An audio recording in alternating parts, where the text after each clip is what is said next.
Assalamualaikum Bu Heni. Waalaikumsalam Bu Fitri. Iya. Gimana kabarnya Bu? Alhamdulillah baik. Iya.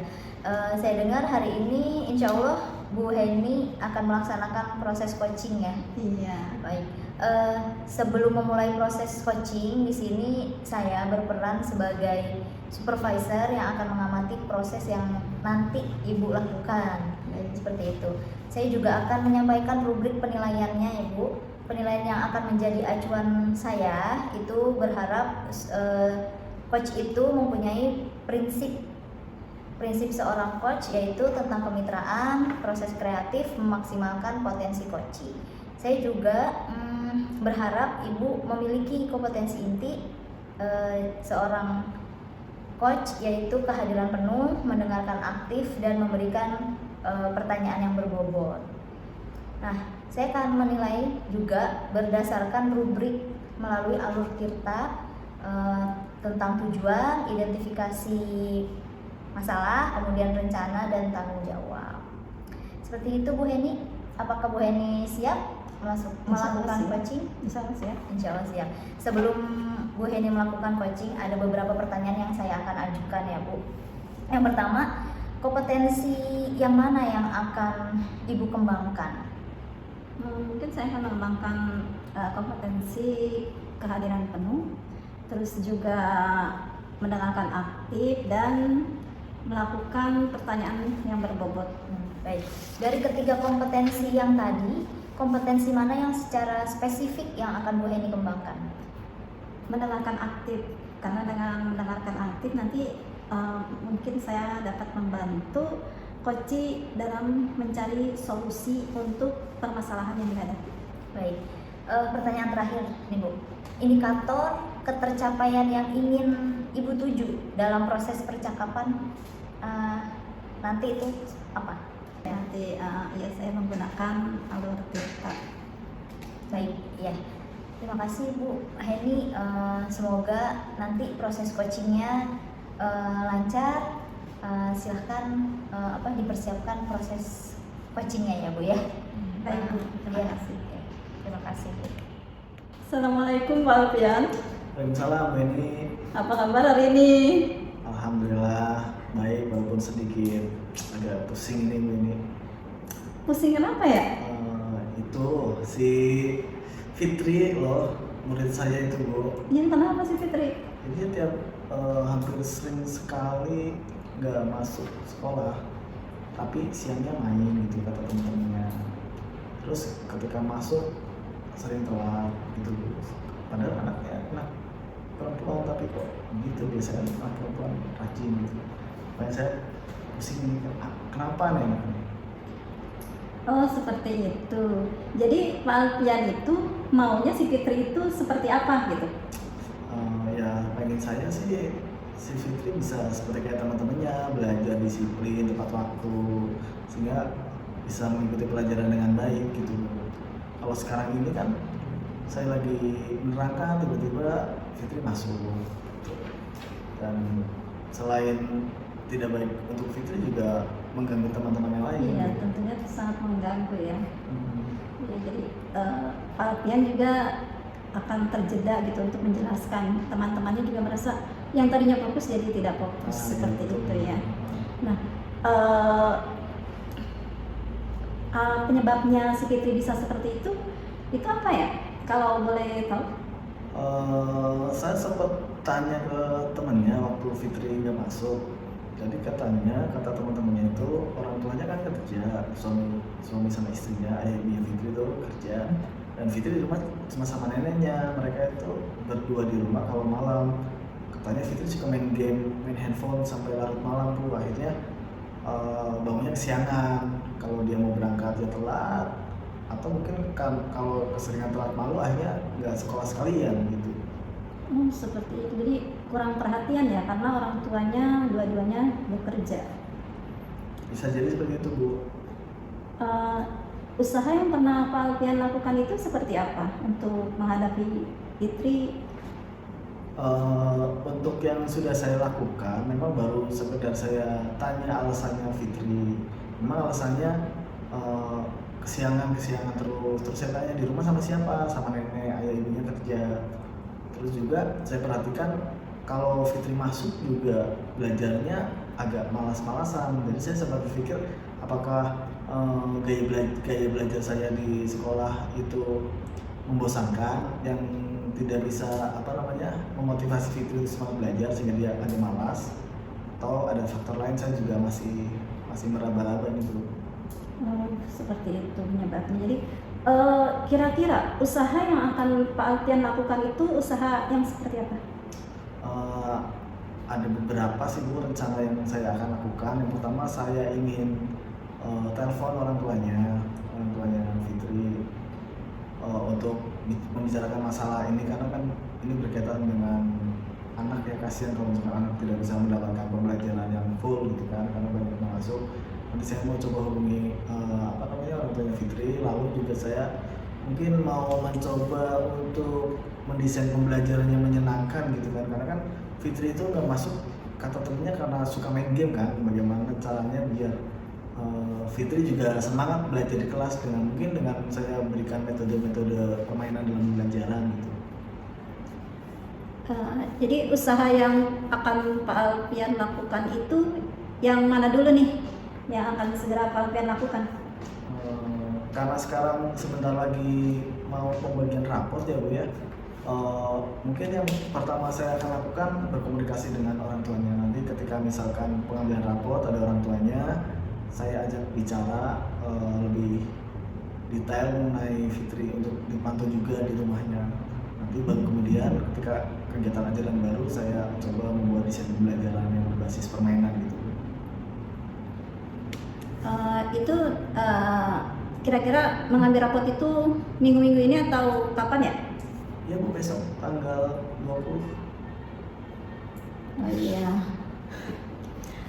Terus kira-kira kalau misalnya ketika pembagian rapot itu dibicarakan, itu menurut Pak Alfian sudah efektif atau belum?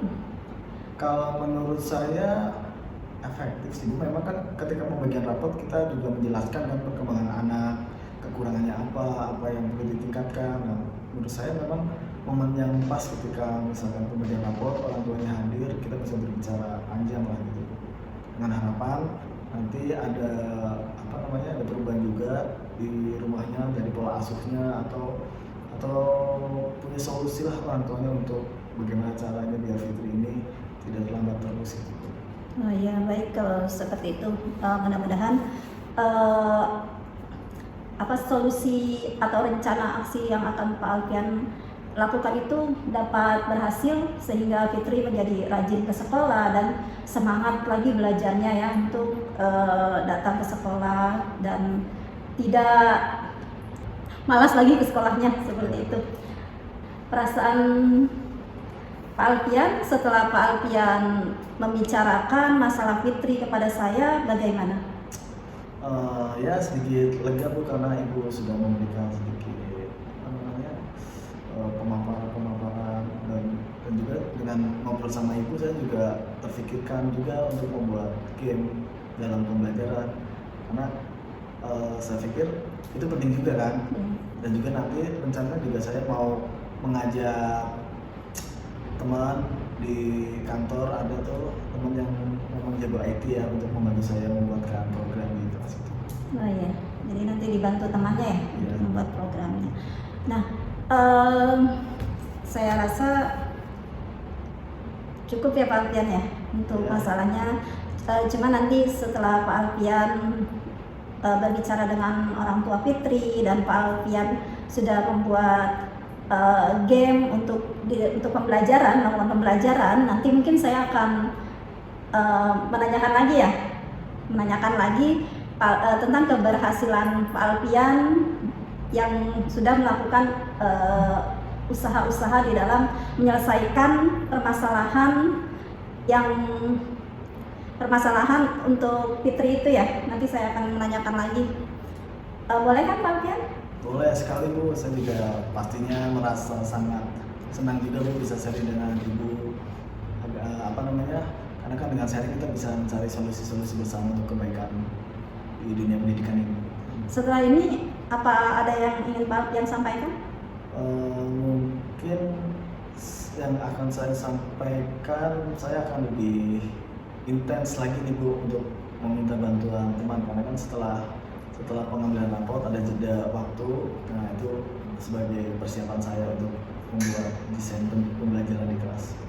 Baik Pak Alfian, terima kasih untuk sharing-sharing masalahnya hari Ya ini. Bu, saya juga terima kasih Ibu atas waktu yang sudah Ibu sediakan. Mohon maaf nih ya Bu ya, merepotkan ya. Oh tidak, dengan senang hati saya. Oke baik Bu, kalau itu saya izin pamit ya Bu ya. Ya. Assalamualaikum. Waalaikumsalam. Bu Heni, tadi saya sudah melihat hasil coaching yang Bu Heni lakukan tadi.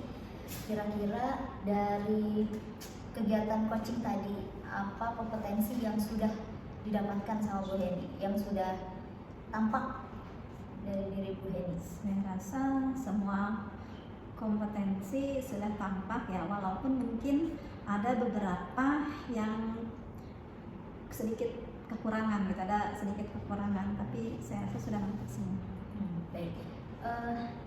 Apa yang membuat Ibu tadi menilai seperti itu, Bu? Karena saya sudah menjalankan atau menggunakan alur Tirta dalam proses coaching tadi. Ya, baik. Saya juga tadi sudah melihat Bu Heni dalam melakukan proses coaching tadi juga sudah muncul ya Bu alur Tirtanya seperti itu. Boleh saya sampaikan hasil pengamatan yang tadi Bu? Baik, silakan Bu. Iya. Jadi dari hasil pengamatan coaching tadi, Bu Heni sudah melakukan alur Tirta, yaitu Bu Heni juga tadi sudah menanyakan tujuan dari proses coaching tadi dan obrolan tadi itu mau apa sih gitu. Kemudian identifikasi masalah juga tadi Bu Heni sudah menanyakan pertanyaan-pertanyaan kepada coach ya Bu ya, sehingga coach itu bisa mengungkapkan masalah-masalah yang dia hadapi. Kemudian di rencana Bu Heni juga tadi sudah mengarahkan coach untuk membuat rencana-rencana ke depannya atas permasalahan-permasalahannya. Kemudian Bu Heni juga di bagian tanggung jawab menanyakan kepada coach kapan akan dilaksanakan seperti itu. Apakah itu efektif dilaksanakan ketika tadi ya pengambilan raport seperti itu juga sudah muncul. Kemudian gimana Bu tadi proses pelaksanaan coachingnya? Alhamdulillah. Alhamdulillah berjalan dengan lancar, dan si coach itu sudah bisa menemukan solusi dari permasalahan yang sedang dihadapinya. Ya baik, saya juga tadi melihat enak gitu Bu, ngobrolnya santai, terus Bu Heni juga sudah bersifat terbuka seperti itu. Kemudian tadi Bu Heni menyampaikan bahwa ada yang kurang maksimal ya Bu. Kalau Bu Heni sendiri merasa di mana Bu kurang maksimalnya? Mungkin di bagian mana? Di bagian tanggung jawab mungkin ya. Ya mungkin di bagian itu. Jadi saya agak hanya menanyakan itu, dan saya belum menanyakan komitmennya ya. Dia melakukan solusi itu apakah konsisten atau tidak, saya belum menanyakan itu.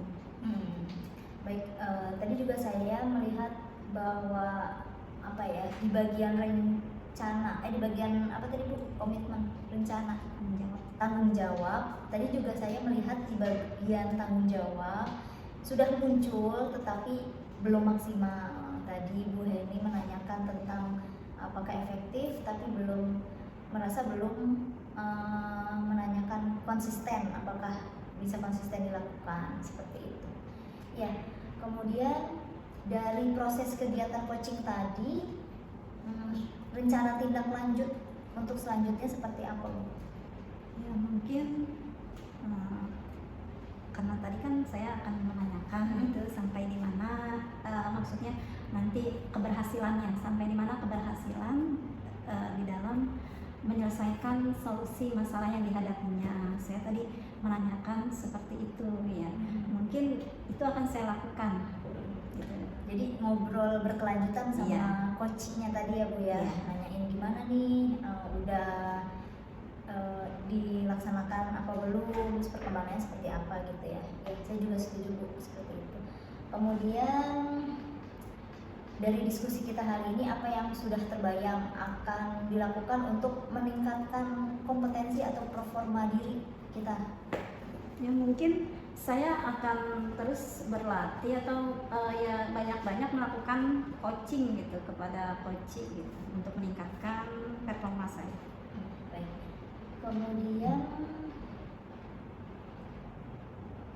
iya, sebagai penutup nih Bu, terakhir, pertanyaan terakhir. Menurut Bu Heni, apa sih yang didapatkan dari proses tadi, dari proses praobservasi, coaching, kemudian proses sampai terakhir pasca?